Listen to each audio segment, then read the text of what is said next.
If there are any newcomers, please know that you need to understand the technique first properly, and when you do it in a gentle way.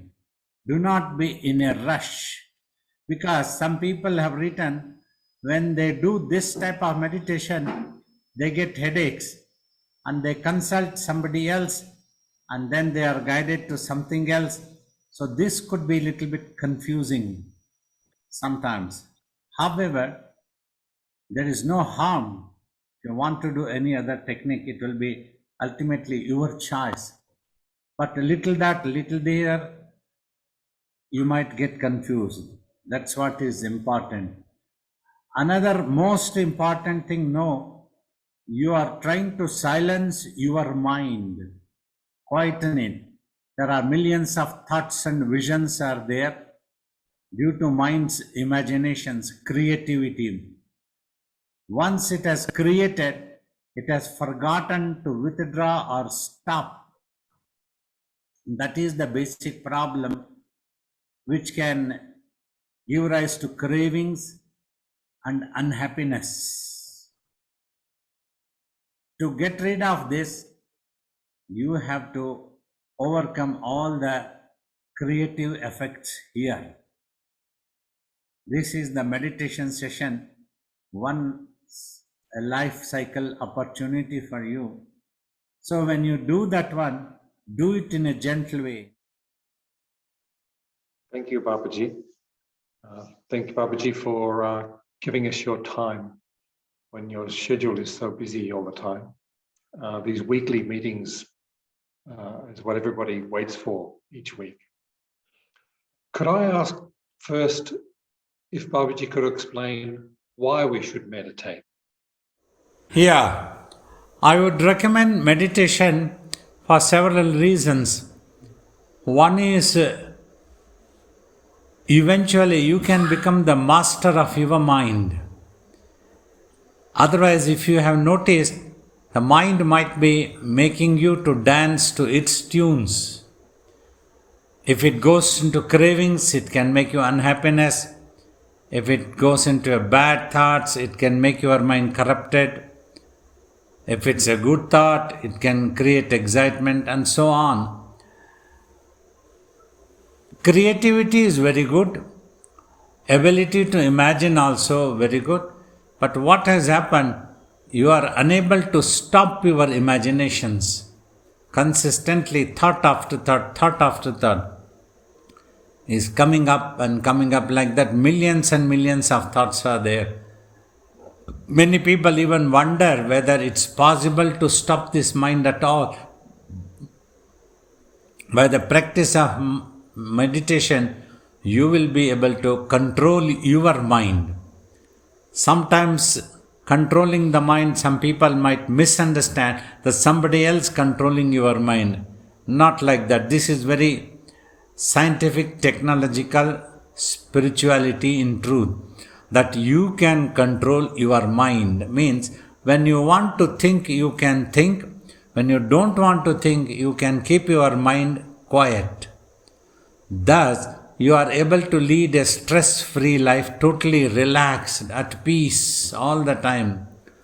Like I used to think as a child, if the happiness is there, it should be there 12 months, 24 hours, once for all, no fluctuation into unhappiness or happiness, no tension, no fear, no such things. And your memory power can increase. In all, you can live like a genius in this world. This is the worldly benefit. Your focus during your effort will be the best possible way. 100% focus.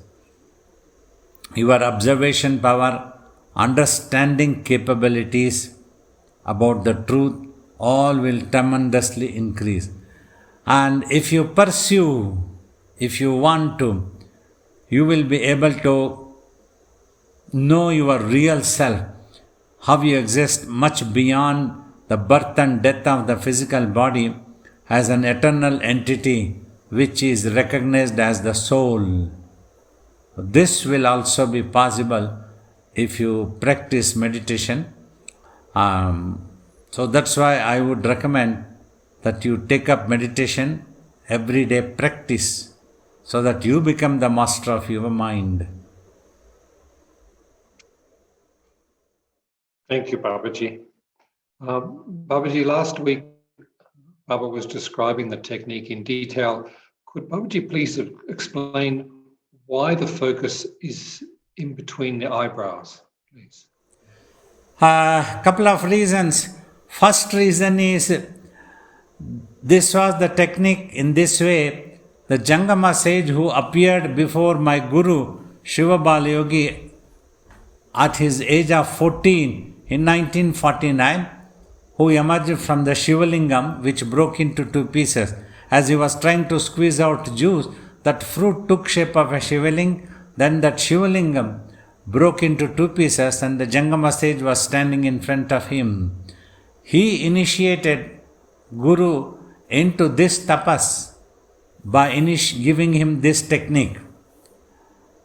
He asked Swamiji to close the eyes and concentrate the mind and sight in between eyebrows and just keep watching there by focusing the attention of the mind and sight, fixing the eyeballs.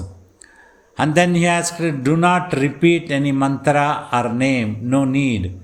And also third point is equally important, do not imagine.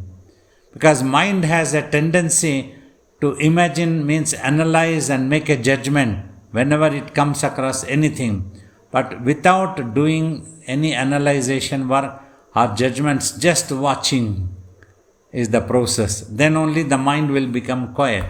So thus this technique was passed on to us by our Guru to the next generation of his disciples. So we pass on this to the next generation who want to meditate. This is one thing. Other benefits, probably one is, like I have told, getting recruited as an officer directly. Means in this technique, you are giving your mind a practice to become quiet without any external anchor. What you have to watch is also not given. What you are supposed to watch also, just in between eyebrows. But not that you have to watch the in between eyebrows thing all the time, because your imagination might get generated into what it is, a darkness or a light or a figure or a no figure, God or no God, and so many things might come up into the mind. Nothing must be coming. You just watch. So thus, when the mind becomes quiet eventually, when you follow the technique and just keep watching, directly it can go introvert and become aware of yourself, of that eternal soul entity. You can become aware of that. When all thoughts and visions get clear, nothing is there. Your existence is there.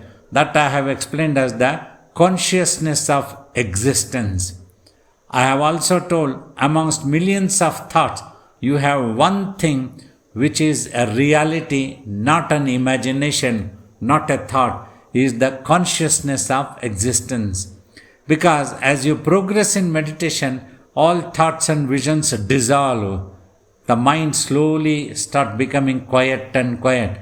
Its agitations all decrease. It achieves silence one day finally. But in spite of all this, the consciousness of your own existence, you cannot make it disappear. You are always there, that I. So thus, that is when you become aware that you are that infinite. Like mind, nobody has seen it in naked eyes. You cannot show, okay, this is the mind or this is what it is. Simply by thoughts and visions, you recognize your mind. Like, I want to go there, my mind want to do this. Like this, you recognize the mind. Other than that, nobody can recognize, okay, what is its shape, what is its color, where is it located. Nothing can be. So that is the infinite form when we talk of the infinite means. So this, you are able to feel it yourself. Only that infinite self can feel itself. A matter cannot see that one. So that is important. No object can see it. Just like the space is there, it appears as a void place. Nobody can see any consciousness in the space.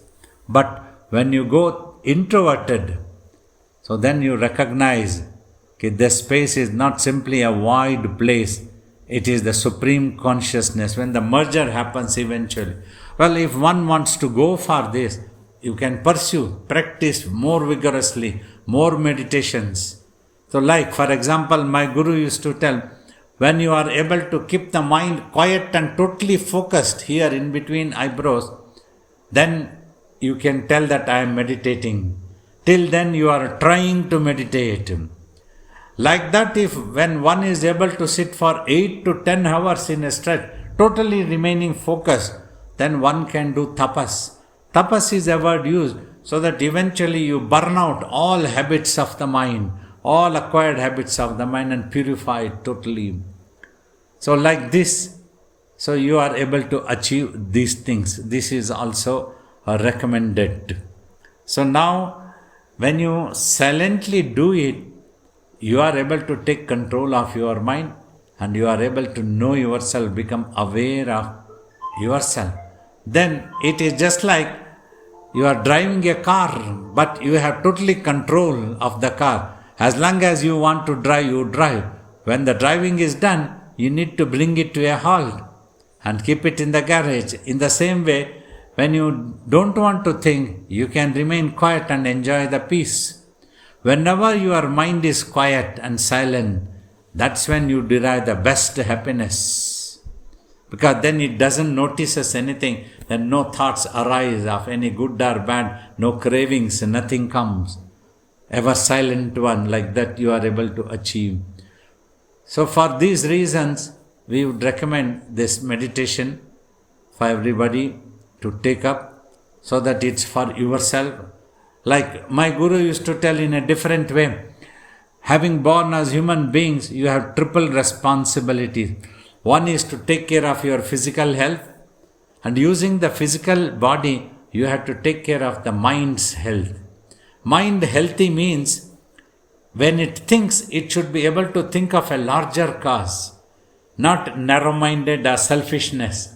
We imagine this body as myself and I want everything for this myself only. That is selfishness. For this, we go to any extent to fall down, or to belittle somebody, to attack somebody, to cheat somebody, anything we are ready to do. And we justify all our actions always. So this is what happens. We can overcome this and we can always be able to think a larger cause, welfare of the entire universe, all worlds. To the extent of, may all beings in all the worlds be happy. That's how the sages prayed for. They didn't ask, oh God, only let me be happy. So for all these reasons, we would recommend this technique, which was practiced in ancient India also, as one of the highest techniques of meditations.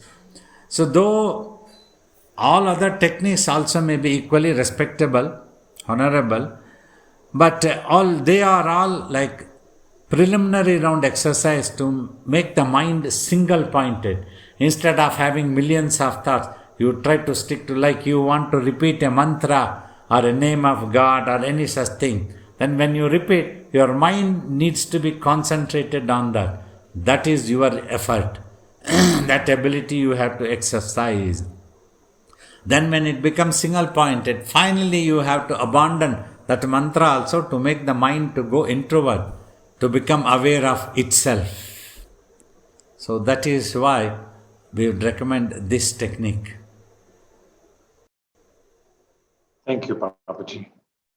And Babaji, is there a technical reason why Babaji recommends to meditate for 60 minutes, at least 60 minutes? Yeah. You see, you want to cook some vegetables. It takes some time. You need to give that time. If you lose patience, every now and then you open the cooker's lid and watch it. It won't get cooked properly. then you stop the flame and you try to eat a piece, oh, it is still raw. Then you have to do again like that.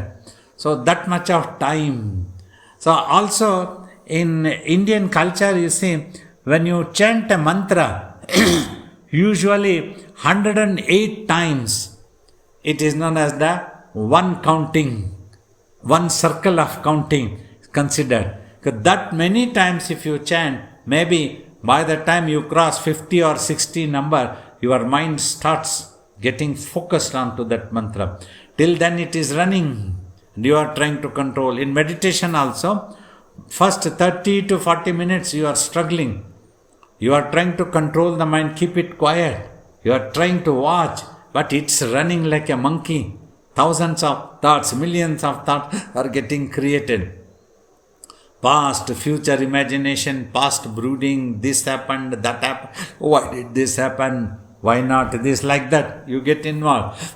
Final 10 minutes to 20 minutes, when it warms up,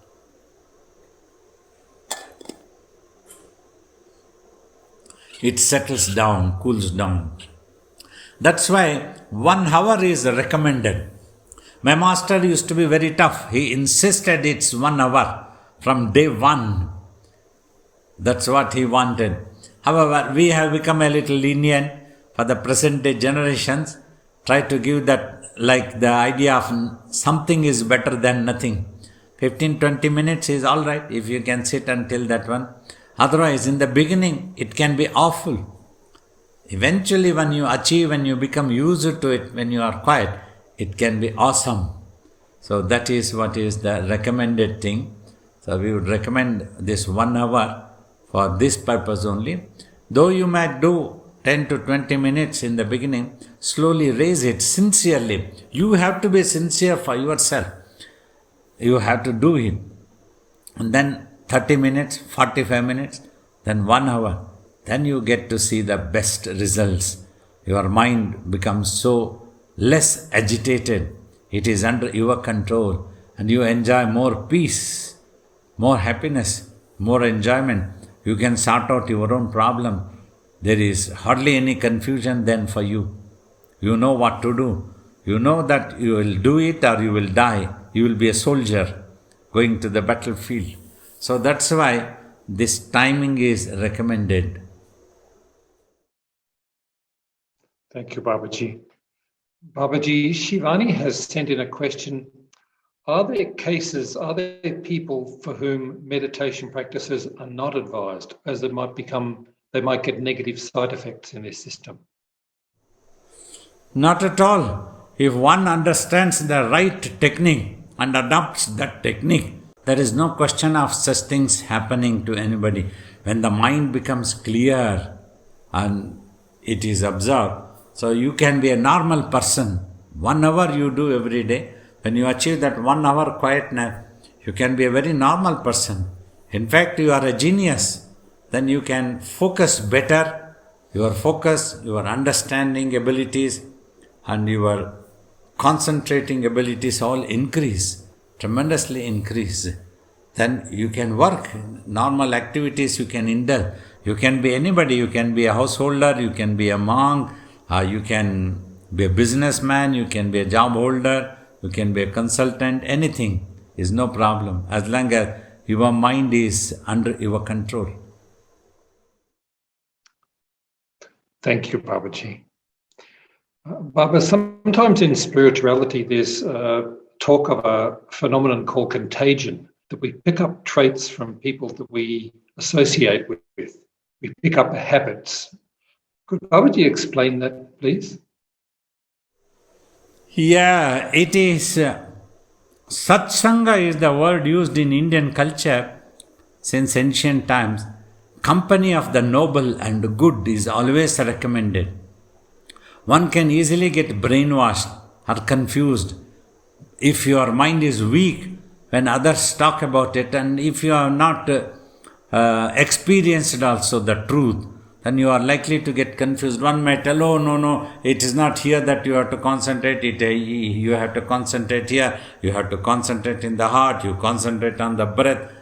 Everybody would recommend their own technique. Whereas All techniques are good as long as you understand the basic idea that you have to control the mind. It is the mind which has to become single pointed. So like that, there need not be any confusion at all. But people always try to brainwash. You try to sit with 4 alcohol people, they will force you to have a little bit of alcohol and brainwash you. Hey, come on, have some, don't worry, nothing will happen. Or don't do dramas. Oh, you are a great teetotaler. Like that. That's how people get carried away. And today, drugs are such a great menace for this world, for people, humans particularly, and the younger generation, everywhere in the world, in all countries. It has become such a dreadful menace. Always in the advertisement it is told, refuse first time, refuse at all times, do not accept it. So when they are into that path, like I told jokingly, if you want my company, I always brainwash you to do into meditation and become independent. You don't be a slave of your own imaginations. Try to understand and become known the truth of existence.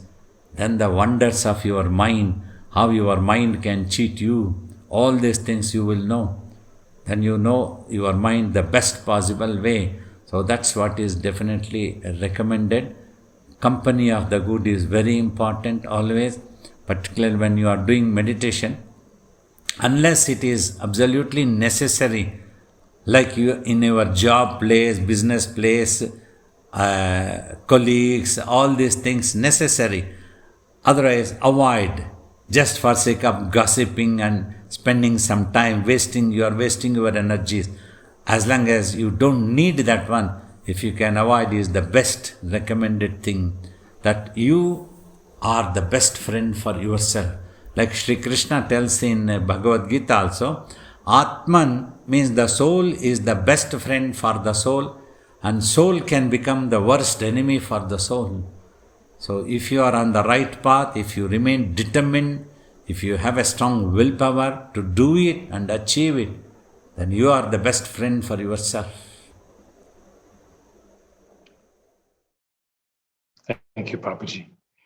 Baba, in that answer just then, Babaji was saying that if the mind is weak, what are the qualities of a strong mind, Baba? A strong willpower will be there. Once you are convinced this is the truth, have a firm conviction. Like for example, this world is impermanent. Everybody knows. This is not going to be like this forever. Including our own physical body, it has changed. Our body was 5-year-old, 10-year-old, 15-year-old teen and came to youth, 20-year-old, 30-year-old, 40, 50, 60, 70, like that. It is changing. Its shape is changing. The same way, the world also is changing. What it was 50 years ago, 100 years ago. So all the shapes have changed. Everybody who has come to this world has to go away, disappear. So it is impermanent. So with that, you have a firm conviction. This is impermanent. I must find a firm which is permanent. Firmly which is the permanent entity. What about me? Am I born with this body? Am I going to become extinct when this body dies? Or am I going to exist in some other form? What is the truth after all? I must know that. Have that conviction. So these are very important things. That is the strong mind, willpower. Now nobody can brainwash you if you have a strong willpower easily. So you will always have your own thinking. You would like to verify the facts and then understand. Suppose you know me for 20 years. Somebody comes and tells you, Baba is no more self-realized, he is an idiot, he is a cheat. So you will believe. That means you have a weak mind. You don't have a firm conviction. You have never seen Baba practically what he is, in spite of staying with him for 20 years. So that is the strong willpower. If nothing changes, we know our Baba, we don't need. The same way from other reciprocal. I also don't need somebody else to tell what Dr. Bruce Young is. I know what Dr. Bruce is. I don't need somebody to brainwash me. That is the strong mind. That is not a weak mind. We just don't depend on something else, on somebody else. We depend on our own conviction, our own experience, what we have seen. That's how now, that's what in the shloka of Brahmanandam Paramasukadam, Vimalam Achalam word comes. Achalam means unmoved. Once you have seen the truth, once you know the truth, experience the truth, then nobody can move you, nobody can tell. The whole world might stand aside and tell there is no God. I won't be moved. I won't get confused at all. Because I know what that God means. What is it that we recognize it as the divinity? That truth we know. Like you have seen Baba physically also in front of you. Then if somebody tells there is no such Baba called Shivarudra Balayogi, you are telling a lie, Dr. Bruce. You won't be moved at all. You won't get confused. You will smile at that person. That is what the strong mind. That's why it is always recommended you try to gain the first-hand knowledge. You read a book, no problem. You listen to some teachings, no problem. They all should motivate you, inspire you. But you must get into the practice to know the truth yourself. That's why all the ancient teachers like us have always recommended, this is my opinion. You practice this truth and you know the truth, and then you tell your own opinion what it is, whether I am talking right or not. That is the strong mind. Thank you, Babaji. Babaji, sometimes through circumstances, we might be meditating at a time when we could be sleepy. Babaji has described sleep as specifically a state of the brain. It's an organ, and it seems like it might need to sleep, it might get tired. If that's the case, is it better to just rest the mind, rest the brain, and then come back and meditate? Or can you actually control it? Can you fight it? If it becomes extremely difficult to control from falling asleep, it is recommended you sleep and take sufficient rest. That's why we always tell, whenever you sit for meditation, you should have taken sufficient rest. The brain must not lose its consciousness and must not make you to lose consciousness of itself or the world. By remaining in the world, you have to withdraw the mind. Otherwise, if the brain goes to sleep, you are detached as the mind, detached, and you become simply unconscious because there is nothing to catch. The brain is not reflecting. Either it might be reflecting a dream if it is minimum into activity, or if it has gone to a sound sleep, nothing is reflected at all. So that is why it is always recommended that the brain should be alert. When you watch, that is when you can purify your mind. The mind can give up all its habits. Otherwise, everybody going to sleep would have become a yogi, self-realized. But that doesn't happen. Many people keep asking, can I lie down and meditate? Can I go to sleep and meditate? Is sleeping also meditation? No, sleeping is not at all meditation. Firmly you all must know. You must be awake. Means the brain should be alert. Brain should be healthy. It is very important. And then you go to... That's why you see when alcoholics or drug addicts, they feel as if they are flying in the air. It's only a temporary tranquilizer. That drug or the alcohol suppresses the brain waves. When it suppresses, there is nothing to catch for the mind. Mind temporarily experiences as if it is flying, as if it has the happiness. The moment that medicine's quality goes, then the brain's reflections, it jumps, then it attacks the brain, mind.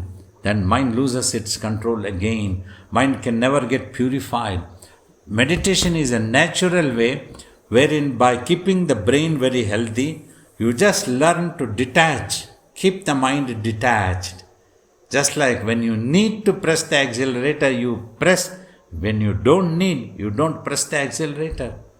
When you don't need the engine to start, you keep it switched off. So like that, you are able to keep the mind quiet. So it is essential that you don't fall asleep during meditation.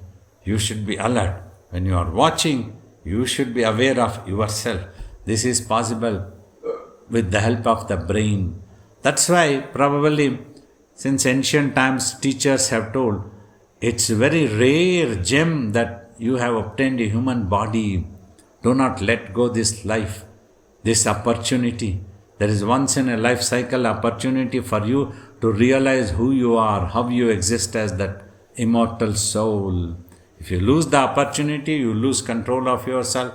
You might be born anything depending on your mind, violent or non-violent thinking. That is very, very important for yourself. So that's why it is recommended you take sufficient rest. If necessary, get up, try for 5 minutes, stroll a little bit, then wash your face, then again try to sit down. Otherwise, if necessary, finally you sleep for some time. Also, for this thing, you need to adopt the eating habits. Do not eat heavier meal at one time. Always be careful. Little smaller meals are recommended. Otherwise, after we tell that you take sufficient rest, only then you meditate. Some people might think the whole day, let me keep sleeping so that I need rest. That is not the thing. You should take a little bit of rest and should be fresh again. So the food should be digestive. Food you must be able to digest. No wind, acidity, all these problems must not occur. So your food must be of that quality. You should take a little bit. Then again, whenever you are hungry, you can take a little bit. So then you will be able to meditate properly. Otherwise, it will be a hindrance for you to meditate. Thank you, Papaji. Baba, sometimes we can get into a state of mind where we feel we're not progressing, or we can even just feel like it's all uninteresting and no need to keep going. There's no point.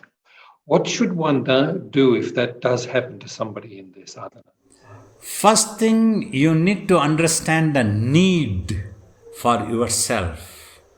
When there is a need, you will go out of way. I have always told, you all know that you need to earn a livelihood to sustain your physical body. You won't wait for a guru like me to come and give you lecture. Oh, you have to work, you have to earn your livelihood. You will go out of way, you will set a priority. First thing, I need to go and earn, otherwise how can I live? How can I sustain my family? How can I sustain people depending on me? So you go for that. You don't wait for anything else. In the same way, you must understand this body is impermanent. Any moment, any day, it can happen. It's over. The heartbeat stop and finish. That heart is like a time bomb. In other words, just symbolically I am talking. So any moment if it stops, it's over. We won't have any conscious of this world. Before that, there is an opportunity. The need for peace and to know our real self. Because once the body goes, everybody lose control. We don't know what type of life will come next time, where we are going to be born, what type of world it will be. Nobody knows. Nobody has come back to tell. This is the world I am living. You see, that's why you all don't waste time. Nobody has come back to tell like that. It happens, but there is a clue. It can happen depending on your thought process. You achieve the next birth also. Before that, when this body is available, there is an opportunity. A time, every moment goes, it won't come back. It has gone. There was yesterday. It cannot happen. It cannot become today. Today is different. Only tomorrow will come into today. Not the yesterday that's over. So this understanding must be there for every human being. We must think. This earth, this world, this physical body, everything is impermanent. Every day it is racing towards death. We shall not waste our time. Like that, when you understand the need, then you will go for that. You will meditate. Just like everyday way of life. Every day 24 hours is there. You are ready to take out 8 hours, 10 hours, 12 hours to earn some million rupees or 100 rupees or $1,000, anything. If you can earn, you will go for that. You will not give up. But in the same way, you need peace also. You need an awareness about yourself so that you can get rid of becoming a slave to birth and death, as Adi Shankara tells. Punarapi jananam, punarapi maranam. Again and again you have to die, again and again you are born. You don't have any control over yourself. If you don't control your mind, that's what he recommends.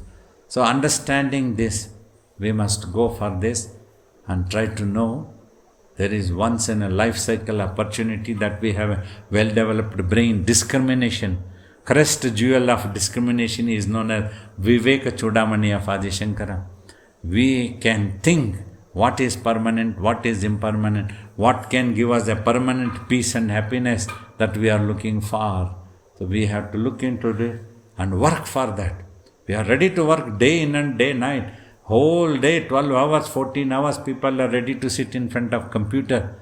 Even in spite of that, their eyes might get damaged, they might develop migraines, anything. But they want to earn something, otherwise who can? So we have to understand this and go. Thank you, Baba. Babaji often speaks of the importance of devotion in the path. Could Babaji explain why technically that is important and how we can increase that devotion, please? Actually, devotion means, say, you want to achieve self-realization. You need to devote yourself to that cause. Means totally dedicated. Set a priority every day. Never say that you don't have time. You couldn't take out time. As Swamiji said, in 24 hours you just take out 1 hour. Other 23 hours are there for you to earn your livelihood and your recreation, sleeping, rest, everything is possible. You take out time for so many things. If you don't want to meditate, you don't want to come to the Guru, you give an excuse. I am sorry Baba, I have to attend a family wedding, I cannot come for the Zoom class today. Easily they will write. But can you give an excuse? I am sorry friends, I cannot come for your party, I have to attend a Zoom class today, meditation. That you don't feel that pride to tell like this, no, I have to go for Zoom. So this is how the things change. Which one you are going to give priority, importance, when you understand. So that's important for you to do this one and never give up. Achieve it to yourself. Thank you, Baba. Babaji, before we invite people to ask small questions towards the end of the session, there's just one more question. I don't mean it to sound disrespectful, Baba, but is there a proof that divinity exists, Baba? Yeah, you see, it is an individual, you have to see it. Before you have to see it, because you might have an imagination about divinity, so you must know what is that divinity. Then seeing that divinity is simple as it is. You see, always you all have heard, it is all pervaded, omnipresent, omnipotent, like this type of terminologies. A certain thing, a certain existence, which is simply all pervading, how can it escape your eyes? So now it is for you to see anything which is all pervading must be that divinity. But we might have our own imaginations about divine. When we watch movies since childhood, we would have developed that imagination. A personality with 4 limbs, 4 hands, legs, this, that, some powerful maces, all this thing, and with a silver throne, silver mukut on the head, like this, should be the personality. Not necessary, that is not the thing. Originally, mind, its ultimate truth is recognized as divinity. So you take back the mind, you make it quiet. As you make it quiet, it starts going to its own source, original source. Like if the mind is like a droplet of the ocean, its ocean is the true divinity. example is, as I have told, clue is mind. Mind is there. Though you don't see it, though you cannot show it to somebody, about your mind only you know. Nobody else can see it. Even if you want, you cannot show it to anybody. Whatever you tell that is in your mind, others will have to believe, have faith, because they cannot penetrate, oh, this is happening in the mind of Bruce. It's not possible. Brain waves can be put into the machineries, but nobody knows the mind. It is not possible.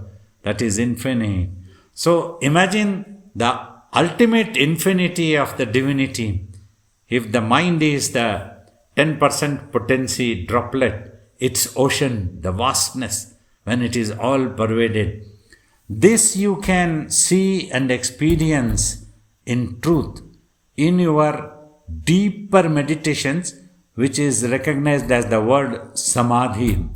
When the mind achieves total stillness, so by then it would have gone into the merger with its ultimate truth. That is what is recognized as originally self-realization and then God realization. As long as you are a droplet, you recognize there is a God for an anchor. But how you can see is that you have to merge with that one. For example, if you want to see the space as it is there anything else other than the space which can see it? Scientifically, you think you have to become the space to see the space. That's why Ramakrishna said, a salt doll wanting to know the depth of the ocean, when it jumped, then it became one with the ocean. The salt doll never was there. So you have to become one with the space. That is the challenge. Then you will see God. So for this, that is how it has to happen. Everything. Sitting here in this room, in your drawing room, you cannot see any planet, any stars or any such thing. You would need a powerful telescope. The more powerful that you have, the more long distance planets you can see, some stars you can see. Suddenly a black hole is discovered, that is discovered, planet discovered, but not with naked eyes. You need a powerful telescope. In the same way, this meditation enables the mind to gain that thirst power to go towards divinity. Then you can see that one, it's possible. That's what it. God is not a personality who is sitting in any place in the space, simply all pervaded, as infinite as your own mind. Mind is the only clue for infinity. If you can think that one, there is the truth of existence. Like other points also, you have a mind. You know that one. Others may not know. They will have to simply believe you. When they have the mind, they will also understand, there must be a mind for you also. So when you go and see the truth, then only you will know. A guru can guide, inspire, motivate you, give the clues what you are supposed to do. First you have to gain the ability. That's what a guru trains. Your mind is preoccupied with its millions of thoughts. So it is watching only thoughts. Whatever it has imagined, it is unable to watch itself. When the mind is unable to watch itself because of its imagination, how can it see the divinity? It has to gain consciousness power to watch itself first. Then it can see its ultimate truth as it merges, as it goes and closer. For this, the master tries to prepare the students, giving clues. Meditate like this, just watch. Don't bother, don't analyze, don't make any judgments, just watch. So there is a divinity. You can see it. You have to follow my instructions and the clues I have given for you all.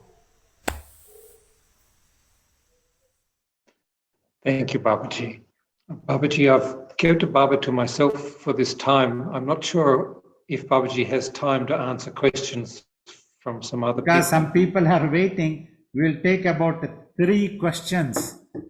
Baba, I would like to know your take on Kriya Yoga as a way of speeding up, the process of controlling the mind? Any method is definitely respectable. As I said earlier, you just know the truth that the basic idea is controlling your mind, making your mind single pointed, and then it has to go introvert. That's what has to happen. So as long as you are not stuck on something, so you allow your mind to go introverted, so that is beneficial. However, with some method, like you are talking of the Kriya Yoga, if you achieve your mind single pointedness, that's a great thing. That will be helpful. Then you can abandon that also, then make the mind to go introverted. So that is always beneficial. Steadily, sincerely, do every day as taught by your master. So practice that one, then you will be able to achieve. Thank you very much, Baba. Babaji, my question is, when we do this technique, like you said, watch the visions and images. Apart from images and visions, lots of sound is there, humming sound, noises are there. So how do we deal that in meditation? You see, important, I have never told anybody to watch visions and thoughts. I have just told watch in between eyebrows. That means anything that comes, any sound, any vision, any thought, any god, any goddess, anything, just watch. That's how you will deal with it. Do not react, do not bother, simply ignore and watch. Your mind has to become silent. It must not be a sound or a sight, must not be there. They both have to disappear. Because mind is used to sound and sight. It always looks for and gets excited. You see, 100 times you ask me, 100,000 times you ask me, I will tell the same thing. You just watch. Even if sound comes, just focus on it. Don't bother what it is. It's not your job. You have not created. You have simply imagined. Just be there. So then the meditation will be successful. With time, the voice and noises will low down because it's very high. Yes, it will all go away if you just watch. Since time immemorial and since childhood also, you have become used to too many theories, 100,000 theories by reading here, by listening here, by going to this guru. That's why these confusions happen.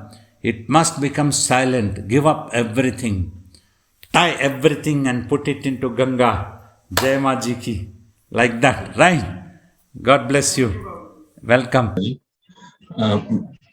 My question is, the supreme consciousness, everyone, it is within everyone. Why do different people come into this meditation or sadhana at different times? Why? And some people don't come into this path at all. So even the entire life they don't come into this path. So why does that? See, it is something like a peace can be achieved here and now itself. Some people take their own time. Like you can pass a degree class or any course. If 4 years degree class course is there, you can pass in that 4 years. Or some people can be sitting there for 40 years. Like this world, this human body, anybody can meditate and achieve if only they can understand first the need and the method and the faith in themselves. Faith means confidence in themselves and then putting an effort, getting into the job. Then you get it. No spoon feeding will be done. Knowledge has no shortcuts, right?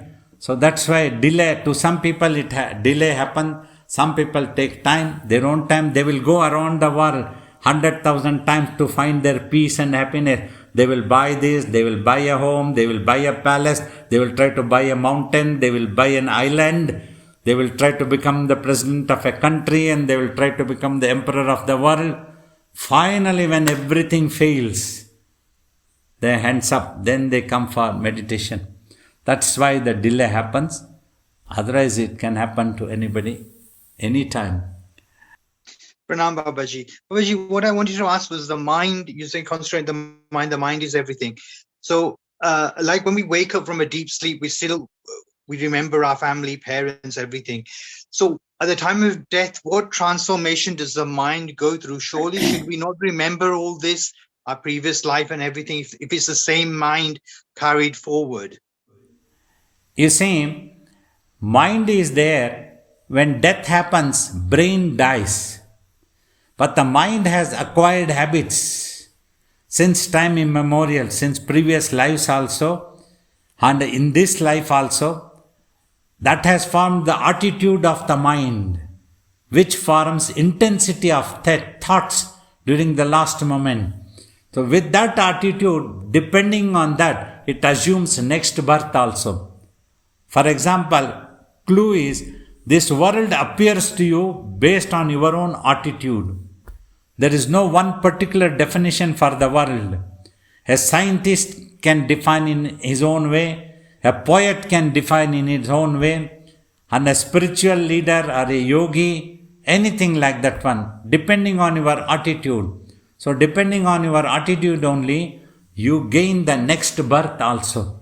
Such parents, such circumstances, such place, such basic nature you are carrying. Everybody carry the basic nature that is coming from previous lives.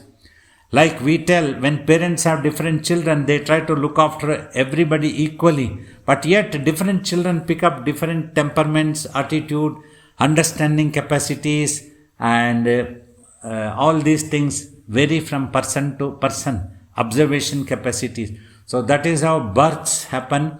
And the satsanga or the spirituality like meditation, other things have been taught so that you can get rid of being born and dying again and dying. Whereas the self really never born, never dies. Only the physical body is born and it dies.